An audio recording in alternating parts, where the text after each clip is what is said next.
Hello, everyone, and welcome to the Lyons Den Podcast. I am your host, Lauren Lyons. And welcome to the Lyons Den. I just wanted to double check our audio real quick, but it looks like we are up. And Adam, I just wanted to double check. So, welcome. We're back to talk about Diarra from Detroit. There is a lot to get into with this episode. But first, of course, please make sure to like, comment, and subscribe to the YouTube channel and support your girl. We've been at it for a while and we want to keep this going. Also, you know the House Den rules. We're here to yap all things TV and maybe some films soon. Get your favorite drink in your hand. Today we don't have anything special. We just have a bottle of water because, yeah, that's just what we have for today. But don't let that stop you from having fun while you're watching.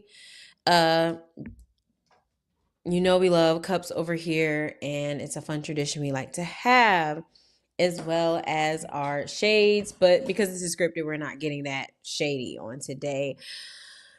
But there's a lot of information and explaining to do, so this is why I will need this water. Okay, episode 5, The Escape Artist. Diarra from Detroit. We pick back up where from after episode 4, they have found a photo that was intended for Duncan Dissette's sons to reunite and find this treasure. They never find it, which maybe we will get answers to that. I'm not quite sure, but they find the photo. They've had a lot of traumatic experiences, and so now Diarra and Aja and Mr. T, Aja may be there. I think she is there, and her cousin are just having a good time, chilling, relaxing, and really just trying to escape. It starts the premises of the Great Escape, this theme that is overarching in the entire episode. So while she's doing this, she's still trying to reflect on, does she want to be a mother? Does she want to transition to this new lifestyle? But if she's going to do that, she's picking, she, like a couple episodes ago, she just said that she was a PI. Now she's talking about she wants to be a mother, but she's starting to battle with, can both of those things exist in the same space and world? Because not only was your car blown up, you were held at gunpoint, you were in the middle of a shootout, like all the things are happening. How can you have a child in this environment? So she's starting to toy with that, but also when she starts to panic and gets anxious, she then goes back to Danger, which we named was her safe space. And so you get that moment where we're getting this internal battle happening with Diarra. As that happens, knock at the door. She's like, oh my God, Cartier is back. He's here to finish what I'm doing. He's here to finish me. Oh my God. Freaks out. But we kind of pause and we take a flashback where we get some more context on how we got here when it comes to the gang war and gang activity, because they did leave a couple things not closed from the last episode. So I'm happy that they went ahead and did this. It was very necessary. I'm not gonna lie, like it took me twice to really sit with this and get it for you guys. But essentially what happens is we go back to the moment where the shootout is happening with Danger and the lady that was in charge of the gang. I don't remember her name at this point, but she was killed. Now they are trying to find Danger. The gang is the Woodlands. Trying to check my notes here, but nonetheless, he is one of the other lapdogs for the gang member that just pretty much blew up in flames. Before he gets to Danger and ends up being killed, he calls his son. His son is a little bit younger. But he calls him to try to give him information and tell him like, hey, I'm out here. You need to know this quick information so that if something happens to me or I need you to go and look and investigate who these are. There is wonky service because they are in the woods.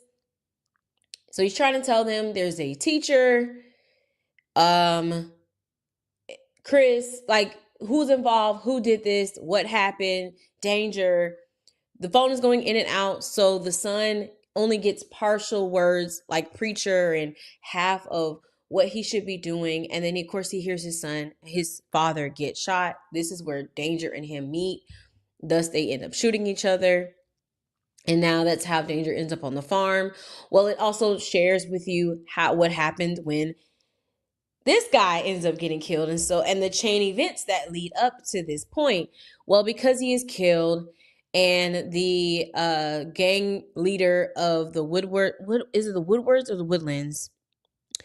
I don't think it's the Woodlands. It sounds pretty weird. It has to be the Wood something. But the Wood Boys, whatever, this particular gang group now has lost their two big top dogs. So now they have to start over with the son, who's clearly not ready, overzealous, eager, not smart.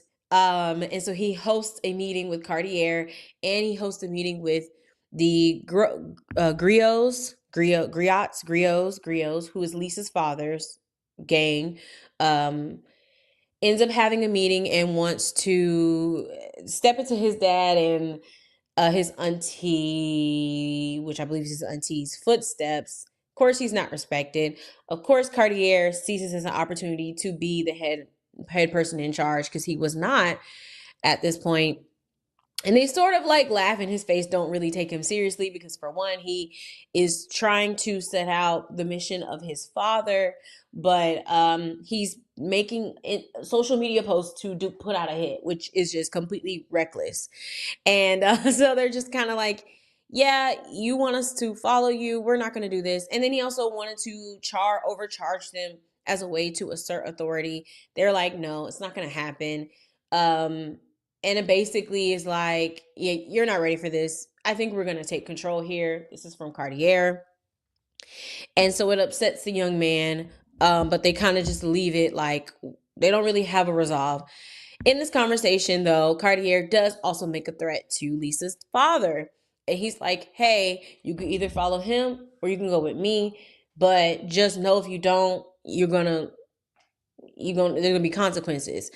And this you generally see this type of conflict whenever there's like a gang story or a story involving a gang and there's a transition in power and people want to fight to be top dog. And that's essentially what's happening here. So because we see that situation, we then move forward in the story where Chris, Diarra, Mr. T, and Aja go into the Griot territory. So sorry if I'm pronouncing that wrong. They go into the Griot territory, and they visit Lisa. They think they found the desk. It's really just a replica. That whole situation happens. Remember, a guy comes downstairs and catches Diarra, so he almost, attacks her. Chris comes and beats him up pretty brutally. Well, from this situation, they think that this was a hit from Cartier because of that threat. So because of this, sorry y'all, I'm just really paranoid about the sound, and because I really want to make sure it's working for you guys because there's been a couple of issues for our last broadcast. But anyway, they think that this was a hit from Cartier. So this prompts Lisa to then say, okay, now there's a gang war because we're fighting for power. Thus, now answers why was there a major shootout at Cartier's at the biker club? Because it was just on a random day, and it was like, out of all days, why are y'all doing a shootout when Diarra happens to be there? Well, this is why. Because Diarra kind of is the person that has been connecting this outside conflict in because of Chris, and he was defending her. It sparked a different chain of events that she did not know of. So we get the shootout. They come back, they retaliate in that way. And then it flashes forward even some more where Lisa's father thinks is really, in my opinion, he really dropped his guard pretty irresponsibly. Like, I was kind of shocked that this happened this way, because I was like, now if you just did a whole shootout, do you really think you should be sitting in the car be like, I did that? Maybe you should have your guard up. Maybe you should be more careful. Like, I don't know. I just felt like that was a bit like, are you serious right now? Like, you don't see this car in the rear view mirror? Like, and you're just sitting here? Yeah, I did. I thought it was crazy. I really did. I was like, okay, well, that's okay. Well, it's Cartier paying the favor. He ends up shooting up the whole car, truck, and Lisa's dad has been killed. So we flash back forward to present day. She's like, oh my God, it's Cartier. He's gonna found me. Oh my God. She's freaking out. They open the door with a bunch of weapons that I don't think would really matter if someone's coming to your house with a gun. And it ends up being Booker. So she's like, oh, I didn't expect you to come. This is very interesting. Booker comes. He's freaking out. He is asking for her help because, like I explained, Lisa is now on the run because there's been a major hit. The gang war has been going on. So he's asking her, hey, have you finished solving it? I need it. We need the money. I need to get her safe. I need to get my little brother and go, because we don't know what's going on. Now, mind you, Diarra does not know any of this backstory. We as an audience were just told this information. I'm sure she will probably figure it out later. Diarra tries to calm him down, but also doesn't want to spook him, wants him to stay because she does want him to give the information about who was the second shooter at Coney Island. Well, because she wants to get Chris free. This is where we get a major bomb dropped that that the shooter was in fact Booker. He was the one that shot Cartier's nephew. And if you remember from last week, Cartier told Diarra, when you find the person who killed my nephew, you send them to me, you let me know, solve this crime, and he's gonna, do what he does. So when she finds that out, this is where she has a reflective moment of, okay, this is a moment for me to be a mother, for me to be caring about someone's life. And he's just a young boy trying to make the best decision. I can't, how in this moment where I can be a mom, like, can I fail it by just selling him out? She feels now responsible to making sure he's safe. And she's really battling, like, what am I going to do with Cartier? Because you shot his nephew. So that is where we begin in the story. And so, yeah. Then in this reveal, we also find out, as he's going back and retelling the story of what happened that night, he walking her through, he sets up this meeting where he meets with different buyers of and because he thinks that if any of them come pay the highest price, then maybe they will be the person who has the extra key. So which, okay, he shows up at the place. He's there with Cartier's nephew, who is supposed to be his friend. Well, when he shows up and he doesn't have the desk, the friend starts to freak out, and he's like, why would I have it? They kind of get into a tussle. Essentially, he learns that he was only a mark. He really never had his back. He was just watching him, befriended him for Cartier, because Cartier, like we said last episode, likes to collect gang memorabilia. And Cartier was the one who had the piece, so it lets you know that he downplayed how much he knew about Duncan Dusset's legacy and his treasure. He knows more than he's letting on. And so that just was confirmation. As they tussle, Booker ends up shooting him in the stomach, not really on accident, but in self-defense. Because of this, he thinks he has killed him. Then Lisa's Boss comes in as one of the buyers for the desk, and another man, whose face, Clive, Ron, I can't remember. Face comes up a little bit later on a poster, shows up to inquire about the buying it. Um, Book at this point, Booker is spooked because this just happened. But before he could really do anything and tell people to go home, a person in a hoodie he believes to be a woman, can't see their face, but he can smell her perfume, hear her singing, comes and takes over the entire situation, ends up killing Lisa's boss and the older man, and holds Booker hostage looking for this desk.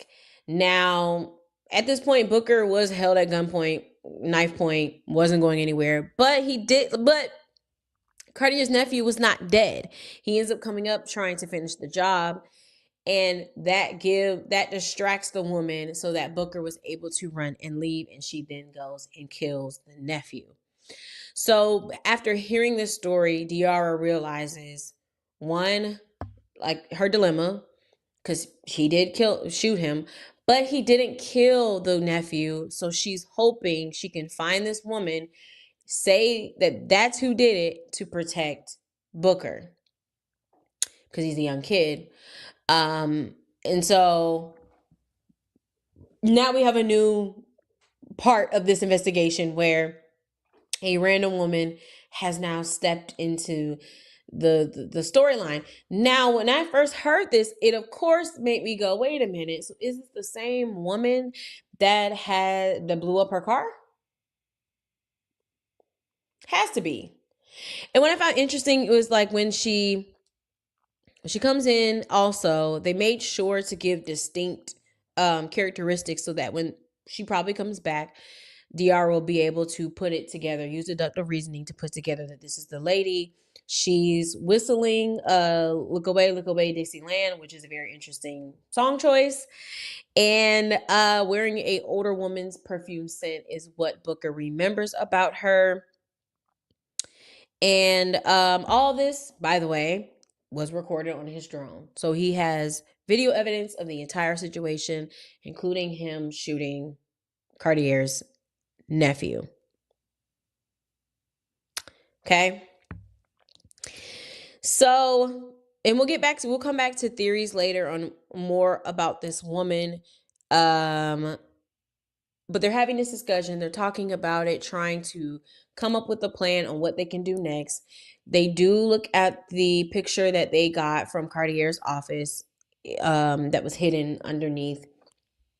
And when he looks at it, Booker immediately realizes what the meaning of the painting is supposed to be. I think it was Cain and Abel, and an old man, or Cain and Abel. Hold on, let me look at it, my notes real quick.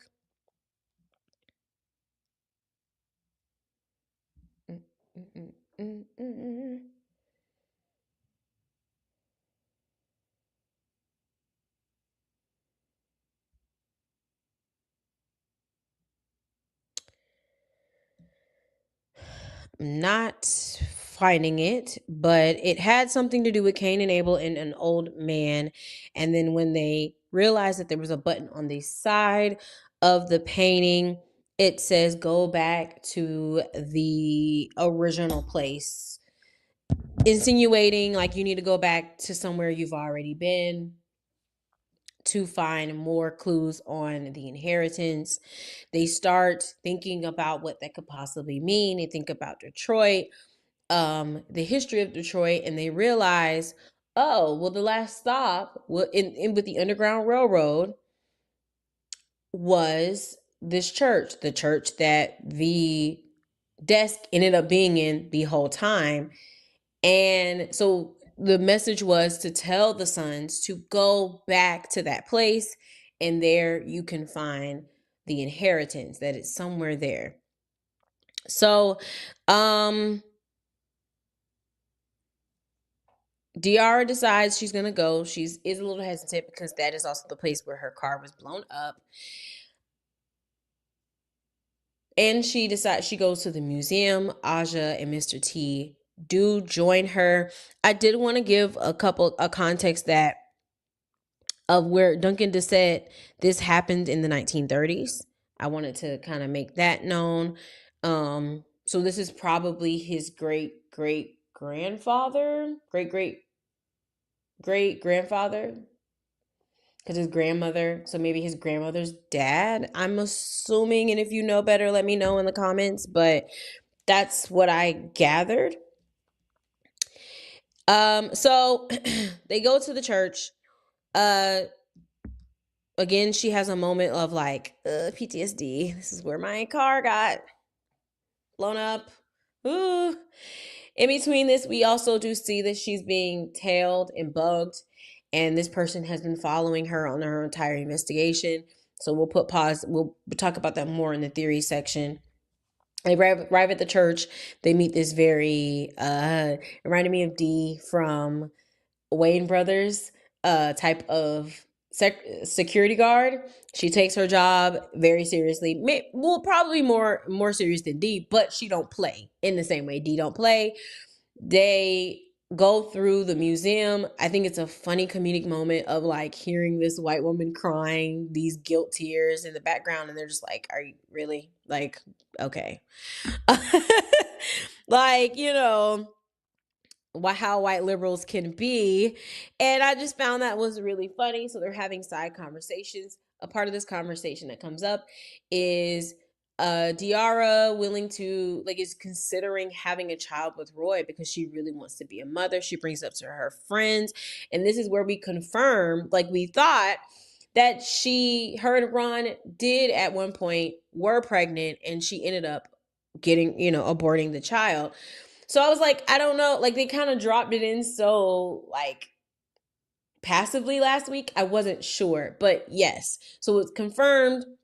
And that's why her friends are like very skeptical, because they're like, why would you do this to yourself? Why would you go back with someone that didn't do you good the first time? In her mind, she's thinking she's taking control and doing it her way, in a way that she, no strings attached. But this is a child we're talking about here. They don't really finish the conversation necessarily, because they're like, well, okay, where is it? What are we looking for? The conversation gets a little awkward. The security guard interrupts.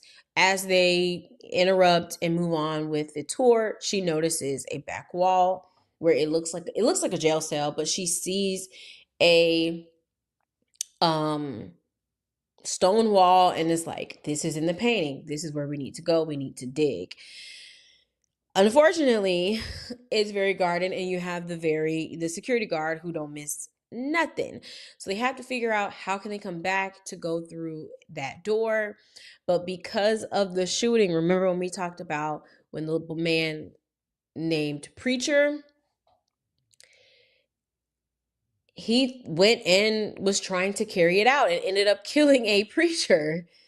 And that thus making the church locked down. Like, churches around the area have strict security, so now they have to figure out how can they bypass security, and they get an idea of, well, maybe we go to one of their church services and do it, because should be a lot of music, no one should hear us drill through a wall, so they think. We get a little commercial break here where Aja has been having issues with her hair business, because she's becoming a vendor for the other hairstylists in her area. She wasn't able to get the hair off the port. Somehow she was able to meet this other barber who has connections on the port. His name is Preacher. I want to say that, or they call him Preacher. So I guess he's a street preacher. He was cute. So there's some flirting going on here. And he's able to get her hair off of the trucks so that she can solve her problems with the other ladies and other hairstylists.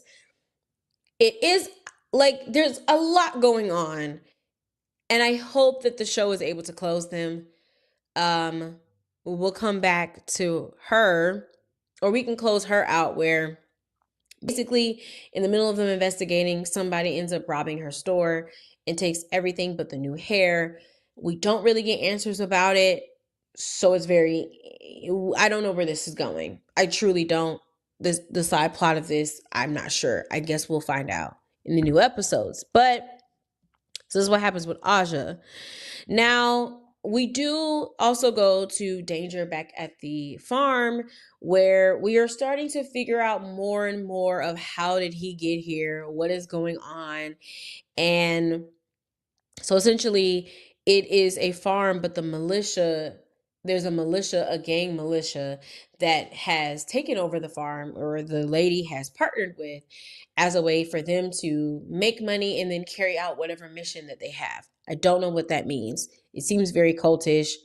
It looked very cultish, but under false pretenses, he did not know that this was where he was. We know that now because he is really hurt.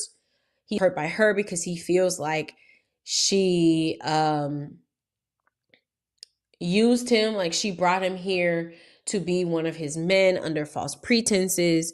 So now they was messing around, they was together, and now he's shut that down because he feels used.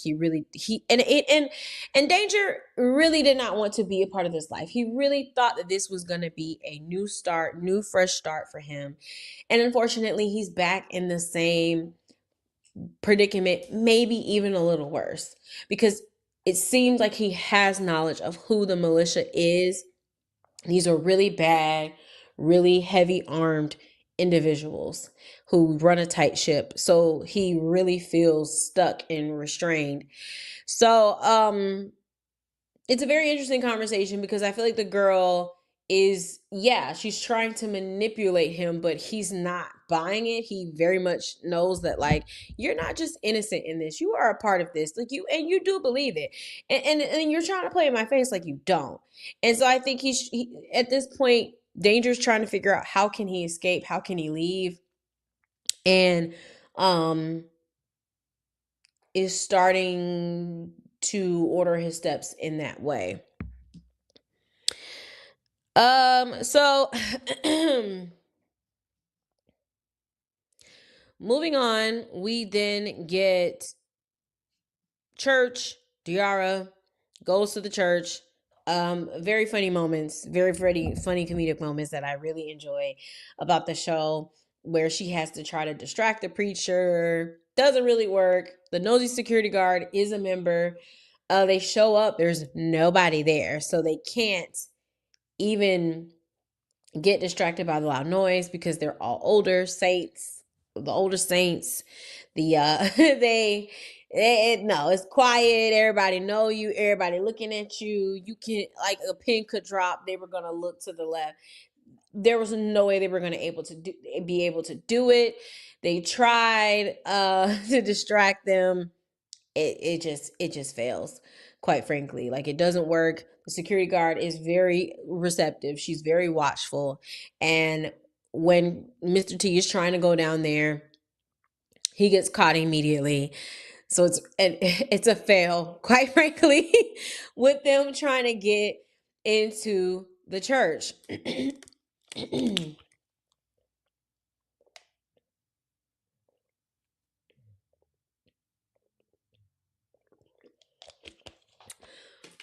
Okay. So this happens. She now has to regroup, now has to figure out what is she going to do. And Booker is still at her house. We know that her cousin is skeptical of him.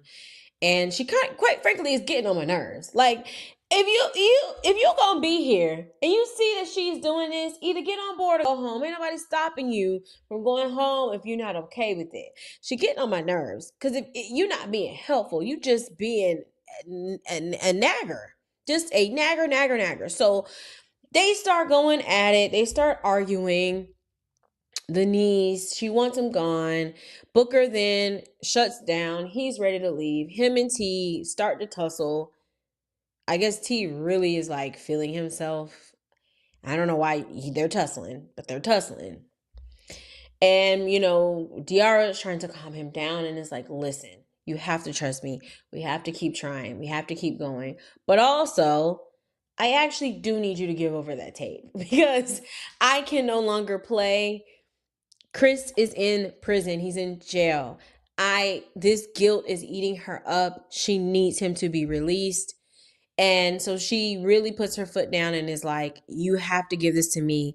I can't play with you anymore. I maybe can't find this in the time you need it, but you have to do the right thing.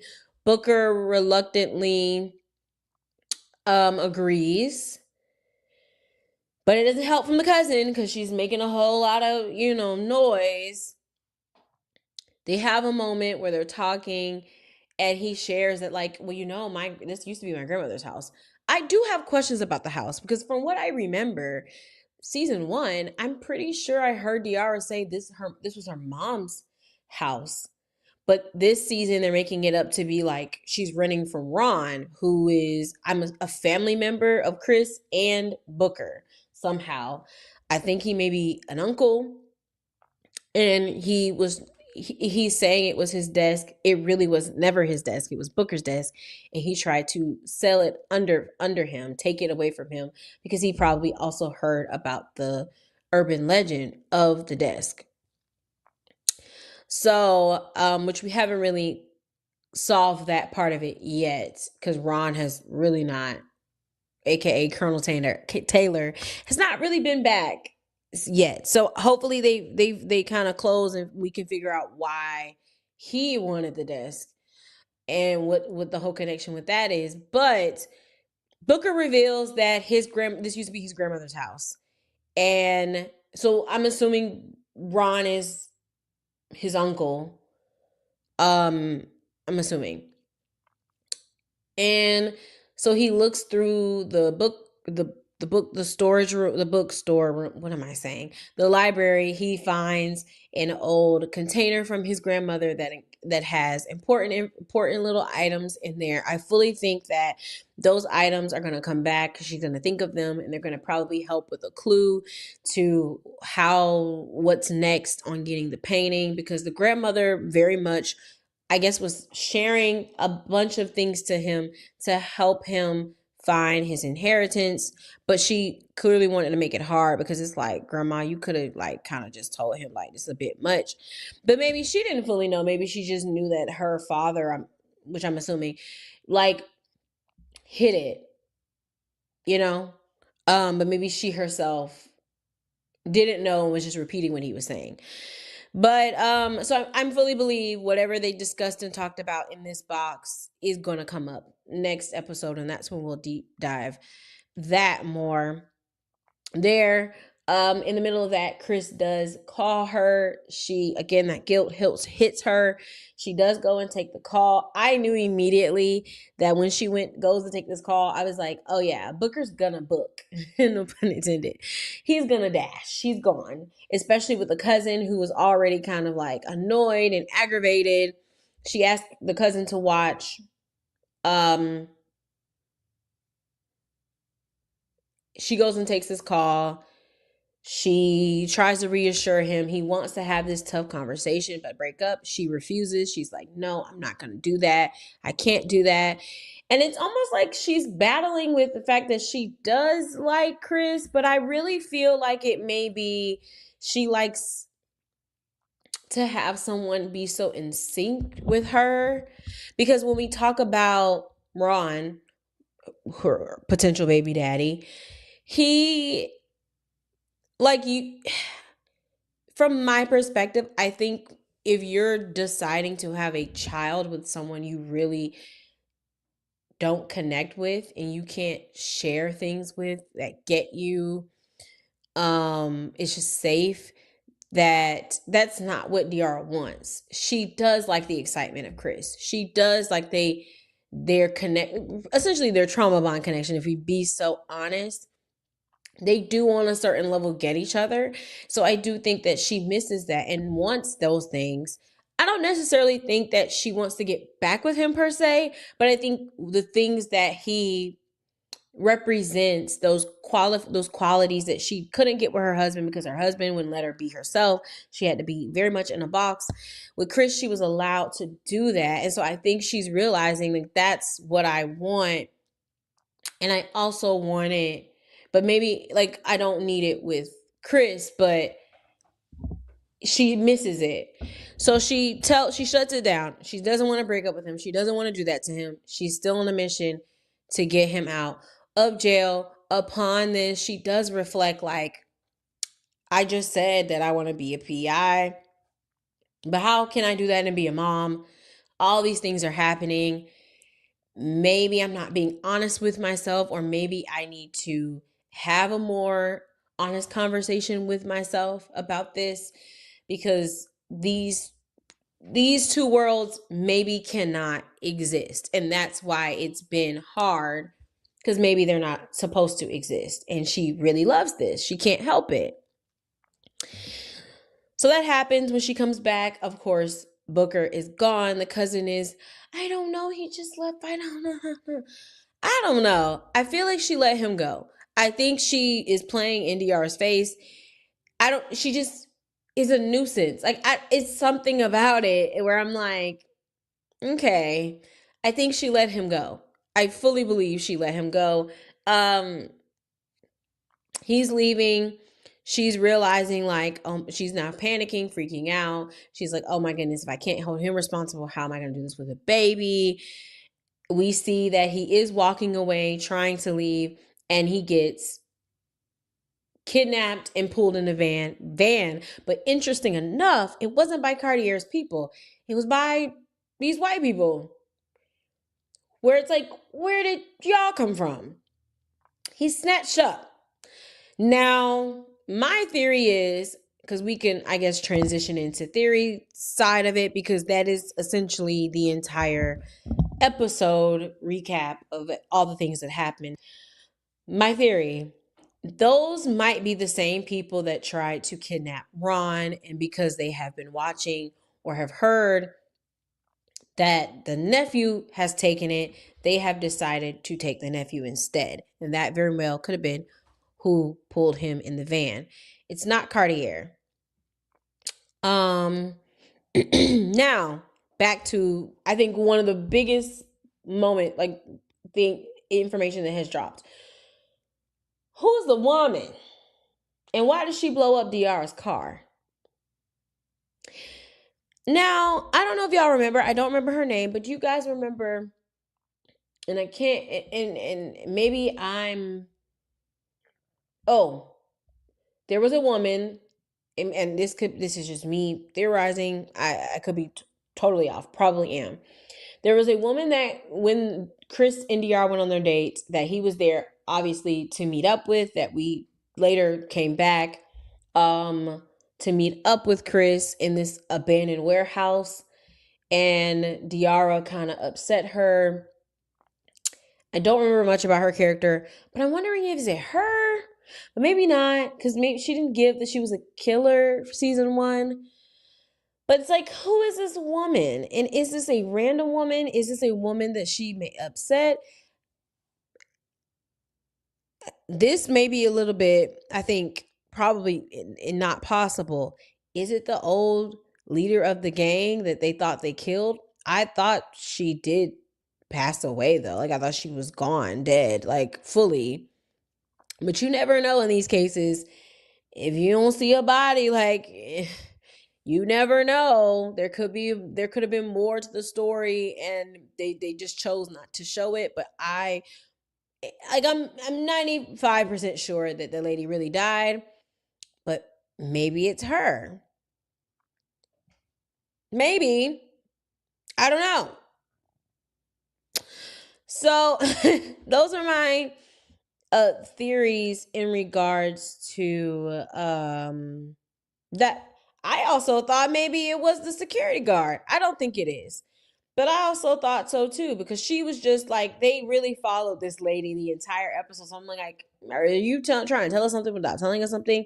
I don't know. I tried to look for Easter eggs in the church's moment, and I could have missed them, but I didn't see it. So there's a lot, and they have a lot to tie together. But back to the theme of the episode, when we talk about the escape artist, I like how the theme resonated in many ways with different characters. Like, it wasn't actually just only talking about an escape artist, like, you know what I'm getting confused with? Con artist. No.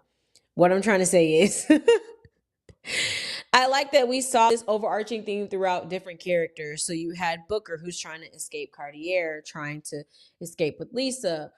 Um, so he's actually trying to escape. Danger is trying to escape the farm because, yes, he does end up trying to leave, and they find him, and he very quickly realizes and learns, like, yeah, your presence here was not optional. They probably, in fact, were using you to recruit you. He can't escape. Then we have Chris. He's literally in jail. They're trying to get him out, and he can't escape because of the evidence being there lacking. And then Diarra, who is trying to escape her emotional thoughts and feelings, and this roller coaster of what it means to be a PI and how these investigations go, versus her wanting to be a mother, and trying to escape her thoughts in the same way. So I really liked how they tied it in to not only physically escaping, but also how it's connected to how she's emotionally been trying to escape. So this clearly is going to come to head, and I'm curious to truly see, especially when it comes to Aja's storyline, because I feel like this is just so random. But I will say, the way that they came back and closed last week's episode to here, I do have high hopes that it will circle and make sense as to why we've been talking about Aja. Maybe it's, like I said last week, connection to the captain, or going into the next season. If we get a next season, fingers crossed. I don't know. So that's definitely something to keep an eye out for.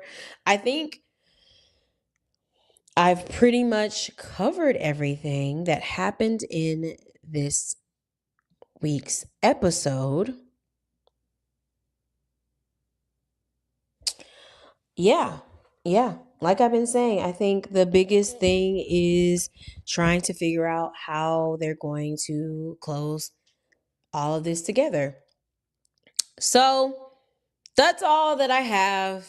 That's my recap for tonight on Diarra from Detroit, episode 5. It was jam-packed episode. I'm ready for the new episode coming out on Wednesday. We will be back to come back and talk about it and theorize and psychoanalyze all the things. Make sure to like, comment, and subscribe this video. Share it with at least 5 people. Also follow me on all socials. We will be back because we are going to talk about A Different World, the reboot that's happening. We're going to go through these new characters, talk about them a little bit before the premiere. I'm super excited. I cannot wait. That will be coming soon, so look out for that. And that is all. So thank you guys for watching, and I will catch you later.